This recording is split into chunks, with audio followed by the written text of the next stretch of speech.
आगरा में सपा सांसद रामजीलाल सुमन ने करणी सेना को चेतावनी दी और कहा कि 19 अप्रैल को पार्टी अध्यक्ष अखिलेश यादव आगरा आ रहे हैं, फिर होंगे दो हाथ। मैं उन लोगों से कहना चाहता हूं कि मैदान में तैयार हैं, होंगे दो हाथ। साथ सांसद रामजीलाल बोले कि तुम ये कहोगे कि हर मस्जिद के नीचे एक मंदिर है, तो फिर हमें कहना पड़ेगा कि हर मंदिर के नीचे एक बौद्ध मठ है। गड़े मुर्दे मत उखाड़ो वरना भारी पड़ जाएगा। अगर कहोगे कि मुसलमानों में बाबर का डीएनए है, तो तुम में किसका डीएनए है, जरा ये भी बता दो। अब तक हमने थल सेना, वायु सेना, जल सेना सुनी होगी, ये फर्जी करणी सेना कहां से आ गई? सपा के राज्यसभा सांसद रामजीलाल सुमन के इस विवादित बयान के बाद यूपी की राजनीति में फिर से भूचाल खड़ा हो गया है। अब देखने वाली बात होगी कि करणी सेना उनके इस बयान का क्या जवाब देती है। पीडीए हमारा नारा है और आजकल जो लड़ाई चल रही है वो लड़ाई पीडीए की है।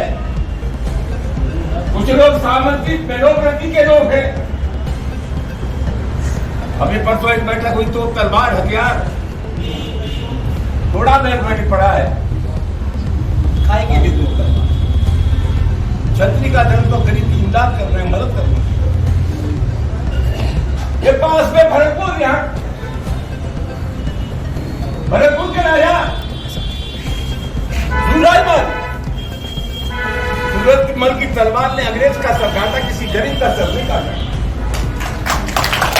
हमने तो 3 सेनाएं पड़ी थी, वायु सेना, थल सेना और जल सेना। अब एक नई सेना पैदा हो गई है, हमारी हाथ जोड़ की प्रार्थना है। चीन ने हमारी जमीन पर कब्जा कर दिया। अरुणाचल प्रदेश को चीन अपने हिस्से में दिखाता है। ये जो रणबांकुर है करणी सेना के, हिंदुस्तान की सड़क पर चले जाओ, चीन से हमको बचाओ, वरना तुमसे ज्यादा नकली दुनिया में कोई हो नहीं सकता। हिंदुस्तान की जमीन चीन से,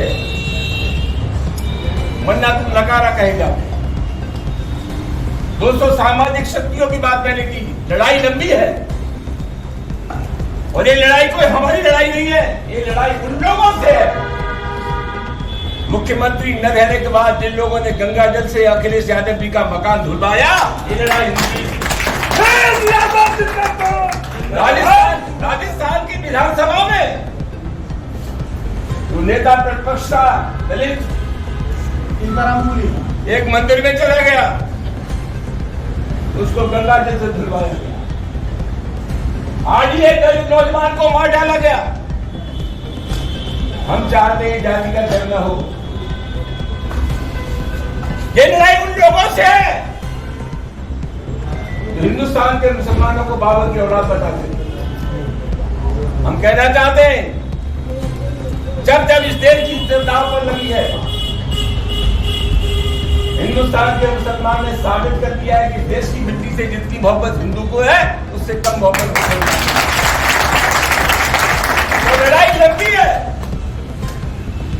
इसलिए तो हमने कह दिया कि हिंदुस्तान के मुसलमान ने तो कभी बाबर को अपना आदर्श नहीं माना, तो मोहम्मद साहब को अपना आदर्श मानते, दूसरे संतों को मानते। तो हमने कुछ किया कि जब तुम बाबर को कहोगे कि ये मुसलमान बाबर का डीएनए है, तो तुमने किसका डीएनए बना?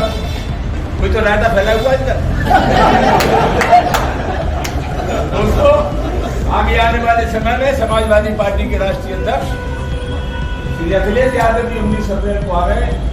लड़ाई का मैदान तैयार होगा, दोनों हाथ होंगे।